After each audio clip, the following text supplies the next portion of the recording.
Hello दोस्तों, इस्तकबाल है आप सबका एक बार फिर से मेरे चैनल मैगज़ोन पर। आज हम लोग यहाँ पर अपना एक बायोलॉजी का बहुत ही इंपॉर्टेंट लेसन शुरू करने वाले हैं और अब हमारे लेसन्स 30 मिनट्स के होंगे। ठीक है, 30 to 35 मिनट्स का हर लेसन हमारा यहाँ पर होने वाला है और पूरा सिलेबस हम लोग कवर करेंगे। जो class 9th and class 10th के जितने भी टॉपिक्स हैं आपके लाइफ साइंस के, कंप्लीटली हम लोग यहाँ पर पूरा करेंगे अपने CBT 1 और CBT 2 के लिए। मतलब sorry, CBT 1 and CBT 2 definitely दोनों में ही हमारा साइंस पूछा ही जाने वाला है। तो फिजिक्स और केमिस्ट्री हम लोग कंप्लीटली ओवर कर चुके हैं। अब हम लोग स्टार्ट कर रहे हैं अपना लाइफ साइंस के साथ और 2 लेसन्स ऑलरेडी हम लोग अपलोड कर चुके हैं। तो लेसन स्टार्ट करने से पहले मैं आप सब लोगों को बता दूं कि आप ये बुक डाउनलोड कर लीजिए। इस वीडियो के डिस्क्रिप्शन सेक्शन में इसका लिंक पड़ा हुआ है। ठीक है, you can download this book. मैंने वहाँ पर फिजिक्स, केमिस्ट्री, बायो सबकी बुक्स अपलोड कर दी हैं।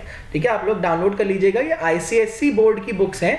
ठीक है, मटेरियल बहुत अच्छा है, क्वेश्चंस डायरेक्टली आपको यहाँ से मिल सकते हैं। NCERT में सबसे बड़ा डिसएडवांटेज ये है कि मटेरियल जो है उतना आपका दिया नहीं जाता और क्वेश्चंस पूछ लिए जाते हैं। ठीक है, तो यहाँ से आप लोग बस इतनी कोशिश कीजिएगा, ये मटेरियल आप लोग जरूर डाउनलोड कर लीजिएगा। ऑलराइट, तो आइए स्टार्ट करते हैं सबसे पहले सेल के साथ। तो सेल की बात करें तो cell is the basic building block of life. It is the basic building block of life. तो हम लोग लास्ट चैप्टर जो हमने पढ़ा था living and non living things and dead things के बारे में, तो वहां पर हम लोगों ने ये चीज देखा कि कोई भी लिविंग थिंग जो होगी it will be made up of tiny cells. बहुत छोटे छोटे सेल से वो बना होता है। ठीक है, कोई भी लिविंग ऑर्गेनिज्म होगा it is made up of cells. ठीक है, और हर सेल का अपना एक फंक्शन होता है। ठीक है, डिफरेंट टाइप्स ऑफ सेल्स भी होती हैं। फिर हम लोग यहाँ पर पढ़ेंगे कि यूनिसेल्युलर, मल्टी सेल्युलर ऑर्गेनिजम्स क्या होते हैं, प्रोकैरियोटिक्स क्या होते हैं, यूकैरियोटिक्स क्या होते हैं। ठीक है, उसके अलावा हम लोग और क्या क्या चीज पढ़ने वाले हैं। ठीक है, तो डिफरेंट टाइप्स की सेल्स यहाँ पर हम लोग पढ़ेंगे, डिफरेंट टाइप्स के ऑर्गेनिजम्स के बारे में भी यहाँ पर हम लोगों को पढ़ना है। तो देखिए, ऐसा माना जाता है कि सबसे पहले क्या था, एक सेल आया। ठीक है, इस वर्ड में एक सेल आया, फिर धीरे धीरे टाइम जैसे बीता तो टेम्परेचर की वजह से, प्रेशर की वजह से और डिफरेंट एनवायरमेंटल कंडीशंस की वजह से इस सेल में क्या होने लगे, बदलाव होने लगे, इवोल्यूशन होने लगा और फाइनली ये सेल डेवलप होता गया और एक ऑर्गेनिज्म बन गया। मतलब ये मैंने कहीं एक चीज पढ़ी हुई थी, तो ये इस तरीके से रिलेटेड है कि सबसे पहले आपका एक सिंगल सेल आया था। ठीक है, तो इंट्रोडक्शन की बात करें यहाँ पर, तो मैंने सेल आपको बताया it is the basic building block of life. मतलब कोई भी लिविंग ऑर्गेनिज्म है it will be made up of cells. वो सेल से बना होगा, एक सेल से भी बना हो सकता है और मल्टीपल सेल से भी बना हो सकता है। ठीक है, it can be made up of just one cell, एक सेल से बना हो सकता है, या it can be made up of many cells, numerous cells, मतलब अनकाउंटेबल सेल से बना हो सकता है। ठीक है, तो ऐसा ऑर्गेनिज्म जो एक सेल से बना होगा that will be called as unicellular. ठीक है, it will be called as unicellular. और ऐसा ऑर्गेनिज्म जो बहुत सारी सेल से बना होगा that will be called as multi cellular. ठीक है, इसको हम कहेंगे मल्टी सेल्यूलर। जैसे प्लांट्स हो गए, एनिमल्स हो गए, they are called as multi cellular organism. ठीक है, तो organisms which are made up of only one cell उसे कहेंगे यूनिसेल्यूलर, और कई सारी सेल से बने हुए ऑर्गेनिजम्स को हम लोग कहते हैं मल्टी सेल्यूलर। ठीक है, so it is the fundamental structural and functional unit of life. मतलब हमारी लाइफ का जो भी ढांचा है, जो भी फंक्शनल यूनिट है, जो भी स्ट्रक्चरल यूनिट है, दैट इज सेल। ये तो सब आप लोगों को पता है, कोई बहुत नई बात नहीं यहाँ पर बताई जा रही है। कुछ इंपॉर्टेंट पॉइंट्स है जो हम लोग बीच बीच में डिस्कस करने वाले हैं। ठीक है, all organisms including ourselves start life as a single celled called as the egg. तो हमारी जितने भी लिविंग ऑर्गेनिजम्स हैं उनकी लाइफ की जो शुरुआत होती है वो एक सिंगल सेल से होती है। ठीक है, फिर ये सेल क्या करता है, मल्टीप्लाई करता है या फिर डिवाइड करता है। मैंने आपको बताया था बायोलॉजी में मल्टीप्लिकेशन और डिवीजन दोनों का मतलब सेम होता है। इट विल मल्टीप्लाई और इट विल डिवाइड, और ऐसा करने से ये कई सारी सेल्स बना देगा। ठीक है, और अल्टीमेटली क्या होता है, सेल ग्रोथ होता है। ठीक है, सेल ग्रो करेगा और हमारा ऑर्गेनिज्म साइज में बढ़ता जाएगा। जैसे कि आपको मैंने बताया था एक न्यूबॉर्न बेबी का औसत वजन जो होता है वो लगभग 2.5 से 3-3.5 किलो तक का होता है। ठीक है, फिर जैसे जैसे बेबी बढ़ता जाता है उसका वजन बढ़ता जाता है, सेल्स का साइज बढ़ेगा, बोन्स का साइज बढ़ेगा, बोन डेंसिटी बढ़ेगी। ठीक है, और साइज आपका ग्रो कर जाएगा। ठीक है, तो हर ऑर्गन की बात करें, चाहे वो स्किन हो, ब्रेन हो, मसल्स हो या बोन हो, वो किसी ना किसी टाइप की एक सेल से बना होगा। ठीक है, हर ऑर्गन आपका एक किसी ना किसी पर्टिकुलर टाइप की सेल से बना होता है। ठीक है, अगर आप बात करें इन्वेंशन सेल्स के रिस्पेक्ट में, कई लोगों ने बहुत सारी स्टडीज की। सबसे पहले आते हैं एंटनी वॉन ल्यूवेनहुक, ठीक है, एंटनी वैन ल्यूवेनहुक 1632 से 1723, ठीक है। इन्होंने काफी अच्छा काम किया है सेल्स के रिस्पेक्ट में। इन्होंने लगभग 400 माइक्रोस्कोप्स बनाया, क्योंकि आपको पता है कि सेल का जो साइज है वो काफी छोटा होता है, ठीक है, सेल का साइज काफी छोटा होता है, तो सेल को नेकेड आई से नहीं देख सकते, ठीक है, सेल को नेकेड आई से हम लोग नहीं देख सकते, तो उसको देखने के लिए हमें कुछ स्पेशलाइज्ड माइक्रोस्कोप्स की जरूरत होती है, ठीक है। रिसेंटली अभी ऐसा नोटिस किया गया है कि IIT मद्रास में एक ऐसा माइक्रोस्कोप बना लिया गया है जिसकी हेल्प से हम लोग एटॉमिक प्लेन्स तक को देख सकते हैं। We can view even the atomic planes, ये IIT मद्रास में ऐसा बनाया गया है, ठीक है। तो all his microscopes consist of single biconvex lens and called as the simple microscopes। तो इनके जितने भी माइक्रोस्कोप्स थे उसमें सिंगल बाइकॉन्वेक्स लेंस था, ठीक है, बाइकॉन्वेक्स लेंस ये रहा, ठीक है, और इसको क्या बोला गया, simple microscope. Some of these microscopes has considerable magnification up to 200 times. Magnification का मतलब है, जैसे हम लोग कहते हैं कैमरा में 20x का जूम है, 20x का जूम का मतलब हुआ कि वो कैमरा हमारा किसी भी ऑब्जेक्ट को 20 गुना बढ़ाकर उसका साइज दिखा सकता है। तो इनके कैमरा में कितना तक मैग्निफिकेशन अचीव किया गया था, 200 टाइम्स, ठीक है। तो देखिए ये फिगर है इनके माइक्रोस्कोप का, ठीक है, सिंपल माइक्रोस्कोप का ये फ्रंट साइड है, ये इनका बैक साइड है। तो इन्होंने मेनली फील्ड कौन सी फील्ड में काम किया, इन्होंने क्या चीज डेवलप करी, माइक्रोस्कोप्स का डेवलपमेंट किया, ठीक है। और माइक्रोस्कोप एक इंपॉर्टेंट डिवाइस है जो हमारी सेल्स को देखने के काम आएगा, और हमारी सेल्स को हम लोग बहुत वाइड एक मैग्निफिकेशन पर ऑब्जर्व कर पाएंगे, क्योंकि छोटी चीजों को देख पाना इतना आसान नहीं है। तो यहाँ पर माइक्रोस्कोप की हेल्प से हम लोग सेल्स की काफी माइन्यूट डिटेल्स को भी नोट डाउन कर सकते हैं, ठीक है। फिर नेक्स्ट और बहुत इंपॉर्टेंट एक साइंटिस्ट हैं रॉबर्ट हुक, ही फ्रॉम 1635 से लेके 1703 तक, ठीक है, इंग्लिश साइंटिस्ट। इन्होंने डेवलप किया माइक्रोस्कोप जिसमें इन्होंने 2 लेंस का इस्तेमाल किया, ठीक है, 2 लेंस का इस्तेमाल करके यहां पर मैग्निफिकेशन और ज्यादा बढ़ गया इनका, ठीक है। सो by using 2 lenses he was able to have a greater magnification, और मैग्निफिकेशन काफी ज्यादा हो गया, तो उसके केस में हम लोगों ने इसे बोल दिया it is a compound microscope. यहां पर 2 लेंसेज थे, सिंगल लेंस वाले को सिंपल माइक्रोस्कोप बोला, 2 लेंस वाले को कंपाउंड माइक्रोस्कोप बोला, ठीक है। तो रॉबर्ट हुक ने माइक्रोस्कोप बनाया, और सबसे पहले इन्होंने क्या चीज ऑब्जर्व किया, सबसे पहले इन्होंने कॉर्क को ऑब्जर्व किया। आपने देखा होगा शैंपेन के ऊपर एक जो कॉर्क लगा होता है उसको इन्होंने सबसे पहले एग्जामिन किया था, एक थिन स्लाइस, एक पतली सी उसकी स्लाइस को, ठीक है, अंडर हिज माइक्रोस्कोप। और उन्होंने देखा कि उसको कॉर्क का जो स्ट्रक्चर है छोटे छोटे बॉक्स लाइक कंपार्टमेंट से बना हुआ है, इसमें छोटे छोटे बॉक्स लाइक कंपार्टमेंट्स हैं जो आपस में जुड़े हुए हैं, ठीक है, विच वर पाइल्ड अप टुगेदर, ठीक है। बाकी फिर जो इन्होंने अपना ऑब्जर्वेशन किया उसको नोट डाउन किया, और इन्होंने आगे रिसर्च अपनी शुरू कर दी, ठीक है। The cells which Hooke saw were all dead cells and they had only the empty boxes or the walls। तो उन्होंने जो चीज ऑब्जर्व करी वो डेड सेल्स थे। डेड क्यों था, क्योंकि कॉर्क जो है वो डेड होता है, ठीक है। तो इन्होंने सबसे पहला पॉइंट यहां पर नोट करने वाला है, एक कंपाउंड माइक्रोस्कोप बनाया। कंपाउंड माइक्रोस्कोप का मैग्निफिकेशन काफी ज्यादा होता है, उसकी मदद से इन्होंने सबसे पहले क्या ऑब्जर्व किया, कॉर्क की एक थिन स्लाइस को ऑब्जर्व किया। He was able to observe a very thin slice of cork, ठीक है। और इस कॉर्क की ऑब्जर्वेशन से इन्होंने देखा कि उसमें छोटे छोटे बॉक्स लाइक कंपार्टमेंट्स हैं जिससे उसका स्ट्रक्चर बना होगा, ठीक है।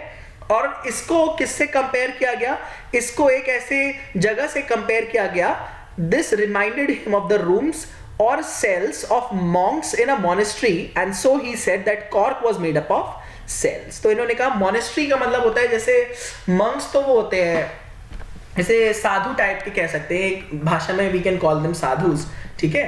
तो इन्होंने अपना ऑब्जर्वेशन इस तरीके से नोट डाउन किया, ठीक है। फिर जैसे जैसे हमारी टेक्नोलॉजी आगे बढ़ती गई, हमारे माइक्रोस्कोप्स की क्वालिटी, हमारे माइक्रोस्कोप्स का ऑब्जर्वेशन, हमारे माइक्रोस्कोप्स का मैग्निफिकेशन और आगे बढ़ता गया, ठीक है। तो ordinary compound microscope today is a greatly improved design of the original Hooke's microscope. और आज जो हम लोग कंपाउंड माइक्रोस्कोप यूज करते हैं वो काफी ज्यादा एडवांस्ड वर्जन है, और उसका मॉडिफिकेशन किसके बेस पर किया गया है, हुक्स माइक्रोस्कोप के बेस पर। हुक्स माइक्रोस्कोप को ही हम लोगों ने आगे और मॉडिफाई करते गए, ठीक है। उसको फिर हम लोगों ने क्या कर दिया, और मॉडिफाई की, क्योंकि जैसे जैसे हमारी टेक्नोलॉजी एडवांस होती जाएगी चीजें और ज्यादा इंप्रूव होती गई, ठीक है।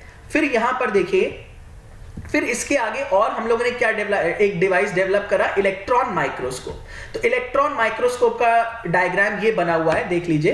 तो इलेक्ट्रॉन माइक्रोस्कोप का मैग्निफिकेशन और ज्यादा है, कितना है, लगभग 2000 टाइम्स, 2000x, ठीक है, 2000x का यहाँ पर मैग्निफिकेशन मिलेगा। मतलब ये बहुत बहुत छोटे ऑब्जेक्ट्स को 2000 गुना बढ़ाकर दिखा सकता है, ठीक है।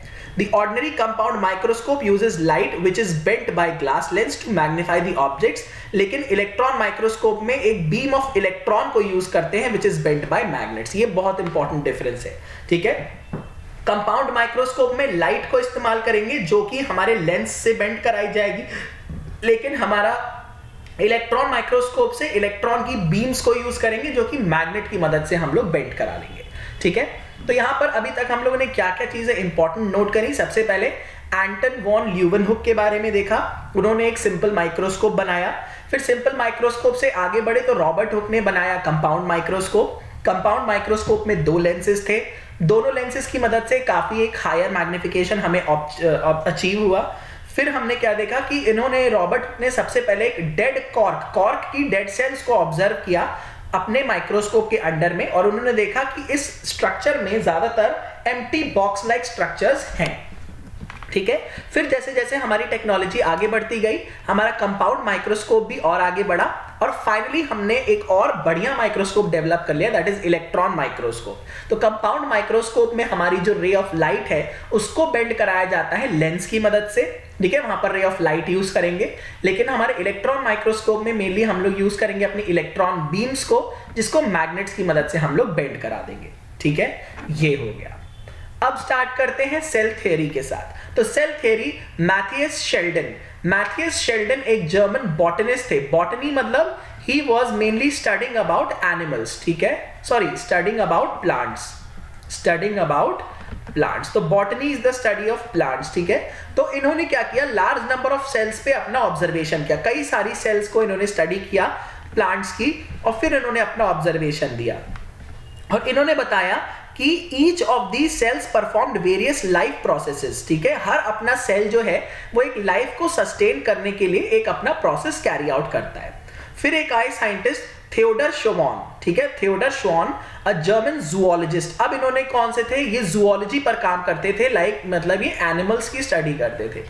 इन्होंने कहा कि मेड सिमिलर डिस्कवरीज इन एनिमल्स, सेम चीजें इन्होंने एनिमल्स के रिस्पेक्ट में भी देखी, और बताया कि वो जो एनिमल्स हैं they are composed of cells which serve as the unit of structure and function. तो unit of structure and function की तरह बिहेव करती हैं हमारी सेल्स, जो भी फंक्शंस होगा लाइफ को सस्टेन करने के लिए वो कैरी आउट करेंगी, और एक स्ट्रक्चर प्रोवाइड करेंगी हर प्रोसेसेस के लिए, ठीक है। This in short called the cell theory, इसी को क्या कहा गया, सेल थ्योरी कहा गया। तो सेल थ्योरी क्या है कि सेल्स जो है हमारी, they are the basic structural and functional unit of life, ठीक है। Having been proposed by Schwann and Schleiden in the year 1839। तो श्वान और शेल्डन ने प्रपोज किया सेल थ्योरी को, ये भी इंपॉर्टेंट पॉइंट है। Rudolf Virchow in 1858 made the addition, Rudolf Virchow ने इसमें कुछ चीजें और ऐड करी थी, by saying that cells arise from pre existing cells. इन्होंने इसमें क्या चीज जोड़ा कि जो नई सेल्स हैं वो पुरानी सेल से ही जन्म लेती हैं, ठीक है। तो ये भी यहाँ पर एक इंपॉर्टेंट पॉइंट हो गया। रुडोल्फ वर्शो इन 1858 इन्होंने क्या चीज ऐड करी कि जो नई सेल्स हैं वो पुरानी सेल से ही जन्म लेती हैं। तो सेल थ्योरी के 3 मेन इंपॉर्टेंट पॉइंट्स क्या है, जो सेल है हमारी वो सबसे छोटी यूनिट है स्ट्रक्चर और फंक्शन की सभी लिविंग ऑर्गेनिजम्स में, ठीक है। स्ट्रक्चर और फंक्शन की सबसे छोटी यूनिट है सभी लिविंग ऑर्गेनिजम्स में, और नई सेल्स जो है वो प्री एग्जिस्टिंग मतलब पहले से एग्जिस्ट कर रही सेल से वो जन्म लेंगी, ठीक है। ये हो गया हमारा सेल थ्योरी के बारे में। किसने दिया था, श्वान एंड शेल्डन ने, ठीक है। फिर एक पॉइंट किसने ऐड किया, रुडोल्फ वर्शो ने यहाँ पर एक और पॉइंट हमारा यहाँ पर ऐड कर दिया था, ठीक है। What does the cell theory mean, क्या मतलब है सेल थ्योरी का, ये तीनों पॉइंट्स को एक्सप्लेन कर दिया है। स्ट्रक्चरल यूनिट ऑफ लाइफ का मतलब है कि, ठीक है, एक आपका डेफिनेट स्ट्रक्चर होगा, सेल का एक डेफिनेट स्ट्रक्चर होगा, ठीक है, और ये स्ट्रक्चर आपका क्या होगा, आपकी लाइफ को सस्टेन करने में हेल्प करेगा। फंक्शनल यूनिट ऑफ लाइफ का मतलब है हर सेल अपना एक डेफिनेट फंक्शन परफॉर्म करेगी, जिसकी वजह से आपकी लाइफ क्या होगी, आगे सस्टेन हो पाएगी। अगला है cells die and are replaced, पुरानी सेल्स मरती रहेंगी और नई सेल्स पुरानी वाली को रिप्लेस कर देंगी, ठीक है। अगला था all life starts from a single cell, जो भी जीवन है वो सिर्फ एक सेल से ही स्टार्ट होता है, एक सेल से फिर आगे क्या होगा, उसमें डिवीजन होने लगेगा, मल्टीप्लिकेशन होने लगेगा, ठीक है, और हमारी फाइनली जो है वो ग्रोथ होने लगेगी। मैंने आपको बताया था ग्रोथ होता है, रिपेयर होता है, ठीक है। ये चीजें हो गई, तो ये पॉइंट्स हो गए हमारे, ऑलराइट। फिर यहां पर देखिए सेल्स कितनी ज्यादा होती हैं। जैसा मैंने आपको बताया कुछ ऑर्गेनिजम्स ऐसे होते हैं जो सिर्फ एक सेल से बने होते हैं, इनको कहते हैं सिंगल सेल्ड या फिर यूनिसेल्युलर ऑर्गेनिज्म, ठीक है, सिंगल सेल्ड या फिर unicellular organism. Example bacteria, east and amoeba, ये नोट कर लीजिए। यहां पर एक ऑड वन आउट क्वेश्चन भी आ सकता है। फॉर एग्जांपल मैं आपको बता दूं, हो गया example mango, bacteria, east and amoeba. अब इसमें से आपको यहां पर ऑड वन आउट बताना है, तो डेफिनेट सी बात है बैक्टीरिया, ईस्ट और amoeba are unicellular organisms, whereas mango is a multicellular organism. Organism क्या है, मल्टीसेल्युलर एक आइडेंटिटी हो गई, ठीक है। तो सिंगल सेल्ड हो गए, फ्यू सेल्ड हो गए, फ्यू सेल्ड में स्पाइरोगायरा एंड वॉल्वॉक्स, ठीक है, स्पाइरोगायरा एंड वॉल्वॉक्स ये हो गए। फ्यू सेल्स का मतलब है वन से ज्यादा होगी, एक सेल से ज्यादा होगी, लाइक हंड्रेड्स और थाउजेंड सेल से बना होगा। और मल्टी सेल्ड मतलब होगा बहुत सारी cells, millions and billions of cell से बना होगा। For example man, mango, plants etcetera, ठीक है, मैन, मैंगो, प्लांट्स एक्सेट्रा। एक average size adult human constitutes कितनी होती है, 1000 million cells, million cells in the whole body, ठीक है। एक एवरेज साइज्ड ह्यूमन बॉडी में 1000 मिलियन मिनियल सेल्स होती हैं, ठीक है। 10,000 मिलियन न्यूरॉन्स होते हैं, नर्व सेल्स होती हैं ब्रेन में, 5 से 6 मिलियन आरबीसीज होती हैं और 7000 डब्ल्यूबीसीज सेल्स पर क्यूबिक सेंटीमीटर ऑफ ब्लड। मतलब अगर आप 1 सेंटीमीटर क्यूब लेंगे सैंपल ब्लड का तो उसमें ऑन एन एवरेज 8 से 6 मिलियन आरबीसी दिखेंगी, ठीक है, और 7000 आपको दिखेंगी डब्ल्यूबीसी, ऑलराइट। ये हो गया। सेल्स कितनी छोटी हो सकती हैं, तो बहुत छोटी सेल्स की बात करें तो स्मॉलेस्ट सेल्स में हमारे बैक्टीरिया आ जाते हैं, 0.3 से लेके 5 माइक्रोमीटर सेल्स हो जाएगा। आरबीसी का साइज अप टू 7 माइक्रोमीटर होगा एक ह्यूमन बॉडी के अंदर में। लॉन्गेस्ट सेल की बात करें, देखिए लॉन्गेस्ट और लार्जेस्ट दोनों अलग अलग टर्मिनोलॉजीज हैं, ठीक है। लॉन्गेस्ट की बात करें तो नर्व सेल या फिर बोले तो न्यूरॉन, ठीक है, नर्व सेल या फिर न्यूरॉन हमारी लॉन्गेस्ट सेल होती है, ठीक है। और कहां से शुरू होती है, finger tip up, extending from your finger tip, finger से लेके कहां तक जाती है, spinal cord inside your backbone. तो अगर कोई भी रिस्पॉन्स होता है, कोई भी स्टिमुलस होता है, जैसे मान लीजिए हमने एक गरम माचिस को छू लिया, तो माचिस हमारी जब फिंगर सबसे पहले टच करेगी तो फिंगर से लेके स्पाइनल कॉर्ड और स्पाइनल कॉर्ड से लेके ब्रेन तक सिग्नल बहुत बहुत छोटे टाइम में पहुंचाया जाएगा, बहुत फास्ट सिग्नल पहुंचाया जाता है यहाँ पे, ठीक है। तो हमारी न्यूरॉन या फिर नर्व सेल हो गई सबसे लॉन्गेस्ट सेल, याद रखिएगा लॉन्गेस्ट सेल। और लार्जेस्ट सेल की बात करें तो यहाँ पर ऑस्ट्रिच एग, ऑस्ट्रिच का अंडा होता है, लगभग ऐसा बोलते हैं कि 12 लोग इसमें आमलेट खा सकते हैं, ठीक है, 12 लोगों के लिए आमलेट बन सकता है, इतना बड़ा अंडा होता है यहाँ पर, ठीक है। तो ऑस्ट्रिच का अंडा, that is the ostrich eggs, is the largest cell. तो क्वेश्चन ध्यान से पढ़िएगा, लॉन्गेस्ट सेल पूछा गया है या लार्जेस्ट सेल पूछा गया है, ठीक है, ये हो गया। नेक्स्ट यहां पर देखते हैं स्मॉलनेस ऑफ अ सेल। तो नॉर्मली हम लोग जैसे एमटेक लेवल पे हम लोगों ने जो काम किया था, मटेरियल हमने सिंथेसाइज किया, हम चाहते हैं कि हमारा मटेरियल नैनोमीटर रेंज का रहे। नैनोमीटर रेंज का मतलब है उसका एक डायमेंशन, कोई भी डायमेंशन, चाहे तो x डायमेंशन, y या z डायमेंशन, लेस देन और इक्वल्स टू 100 नैनोमीटर अगर हो गया तो वो नैनोमीटर रेंज में आ जाएगा। साइज जितना ज्यादा छोटा होगा उसकी इफेक्टिवनेस उतनी ज्यादा बढ़ जाएगी, ठीक है, जितना ज्यादा छोटा साइज होगा उतनी ज्यादा इफेक्टिवनेस उसकी बढ़ जाएगी। अब मान लीजिए मैं कहूं कि मेरे वायरस का साइज है 100 नैनोमीटर, ठीक है, वायरस का साइज है 100 नैनोमीटर और हमने जो दवाई बनाई है उसका साइज है 200 नैनोमीटर। तो क्या ये दवाई हमारी इस वायरस के अंदर पेनिट्रेट कर पाएगी? नहीं कर पाएगी। लेकिन अगर हमारी दवाई का साइज हो गया 60 नैनोमीटर, ठीक है, तो ये दवाई हमारी इस वायरस के अंदर पेनिट्रेट करके इसे खत्म कर सकती है, ठीक है। तो मेन मोटिव हमारा ये होता है, साइज जितना छोटा से छोटा होगा उसकी सरफेस प्रॉपर्टीज उतनी अच्छी मिल जाएंगी, सरफेस एरिया उसका उतना ही ज्यादा होगा, ठीक है। जैसे बात करें एक शुगर क्यूब की, और शुगर पाउडर की। तो कौन पहले घुलेगा? ऑब्वियसली बात है शुगर का पाउडर आपका जल्दी घुलेगा, क्योंकि उसका ज्यादा सरफेस एरिया आपके वाटर के कांटेक्ट में आ रहा है, ठीक है। वेरएज अगर बात करें शुगर क्यूब, तो वो देर में घुलेगा।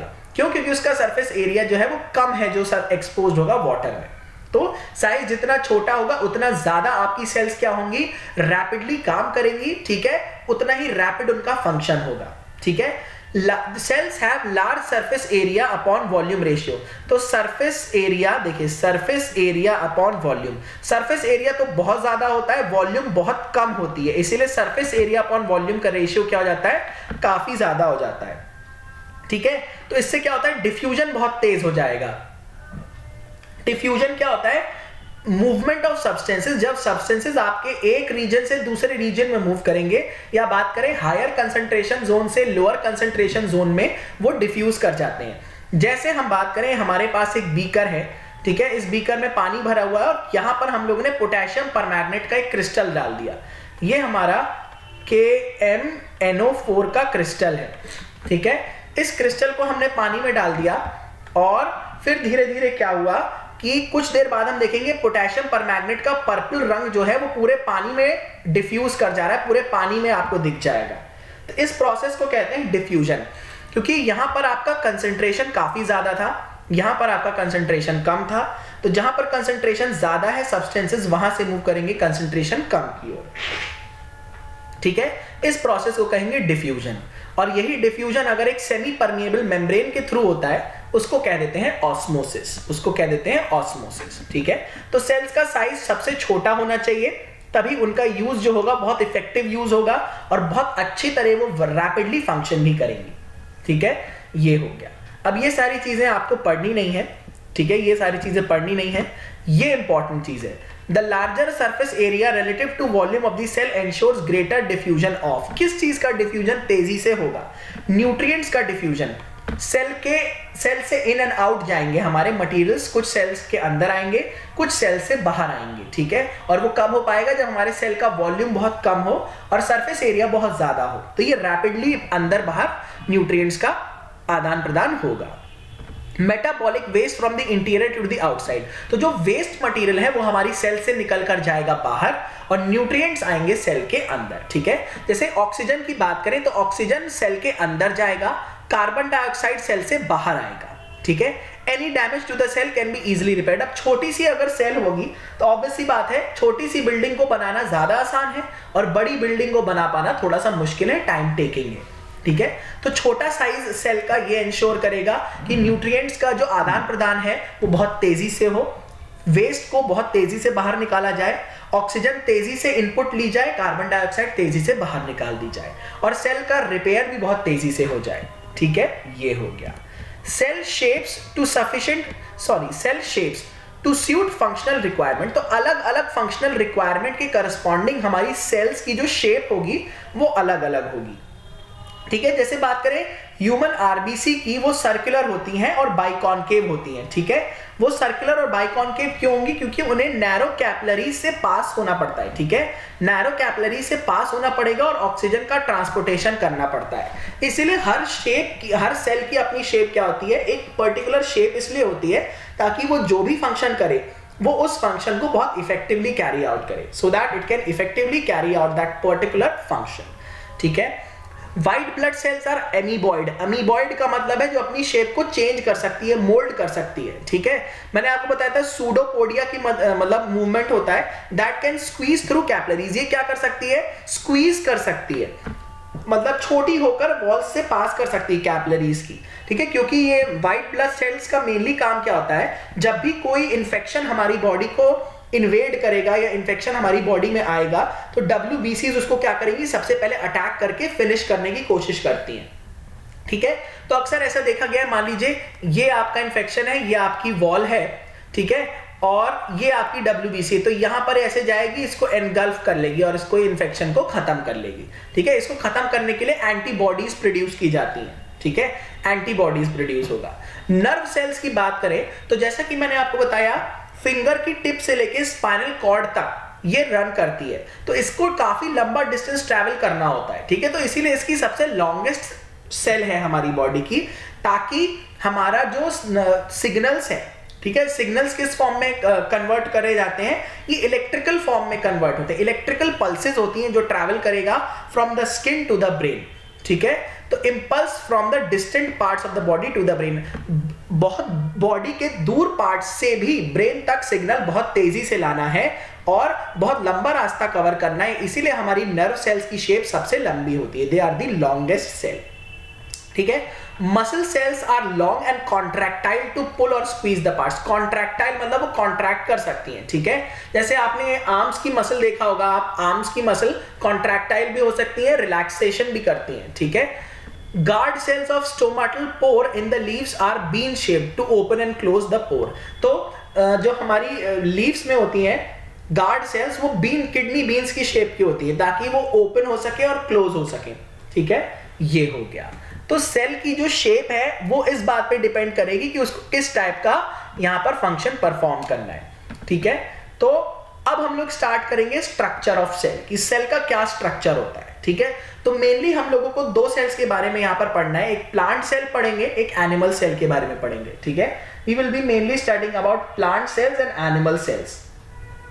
Alright, so let us start first with the plant cell या फिर एनिमल सेल, दोनों ही हम लोग को पढ़ना है। तो सेल स्ट्रक्चर की यहां पर अगर हम बात करें तो कोई भी सेल हो, चाहे वो प्लांट सेल हो चाहे वो एनिमल सेल हो, उसमें हमारा एक सेल मेम्ब्रेन होगा, ठीक है, जिसको हम लोग प्लाज्मा मेम्ब्रेन भी कहते हैं। सेल मेम्ब्रेन और प्लाज्मा मेम्ब्रेन को हम लोग सेलेक्टिवली परमिएबल मेम्ब्रेन कहते हैं।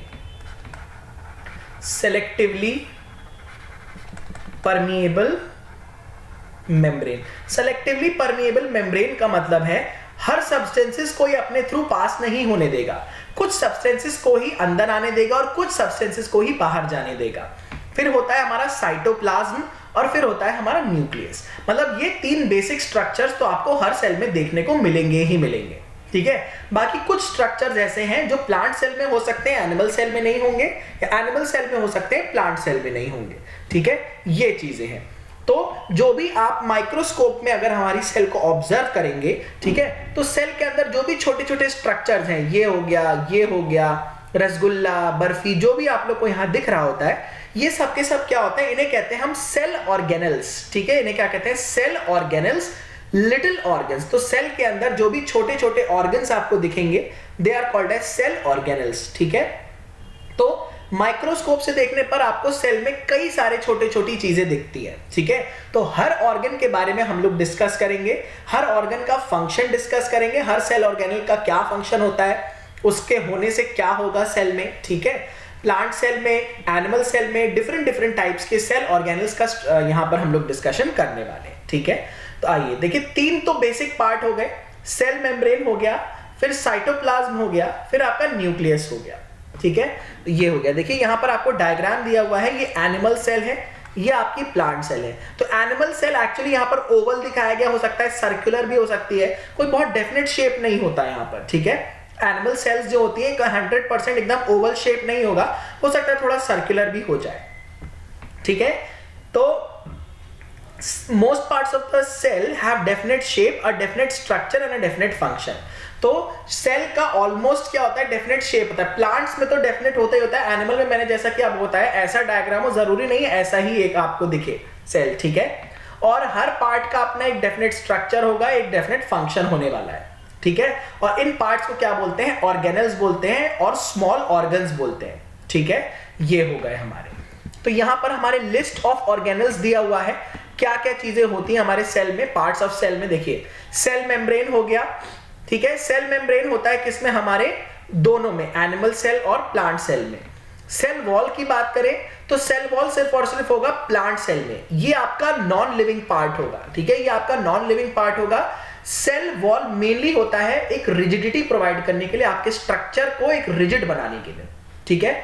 फिर होता है ईपीआर, एंडोप्लाज्मिक रेटिकुलम, ठीक है। ग्रैन्यूल्स, वैक्यूल्स, फैट ड्रॉपलेट्स, ये सब हमारे क्या है, नॉन लिविंग पार्ट्स हो गए। लिविंग पार्ट्स हो गए endoplasmic reticulum, mitochondria, Golgi apparatus, ribosomes, lysosomes, centrosomes, सिर्फ और सिर्फ किसमें होगा, एनिमल सेल में होगा, प्लास्टिड्स हो गए, ठीक है। और न्यूक्लियस के अंदर की बात करें तो न्यूक्लियस में होता है हमारा न्यूक्लियर मेम्ब्रेन, न्यूक्लियोलाई और क्रोमैटिन फाइबर्स, ठीक है, तो ये एक बेसिक ओवरव्यू है, क्या क्या चीजें हमारी सेल के अंदर होते हैं, क्या क्या पार्ट्स हमारी सेल के यहाँ पर अंदर होंगे। तो दोस्तों इसी के साथ हमारा ये वाला मॉड्यूल यहीं पर फिनिश होता है। नेक्स्ट मॉड्यूल में हम लोग स्टार्ट करेंगे अपने different parts of the cell, that is cell organelles का एनालिसिस, उसका फंक्शन देखेंगे, क्या क्या फंक्शंस होते हैं, ये सारी चीजें हम लोग यहाँ पर पढ़ने वाले हैं। So thank you so much for watching, और शेयर करना ना भूलिएगा।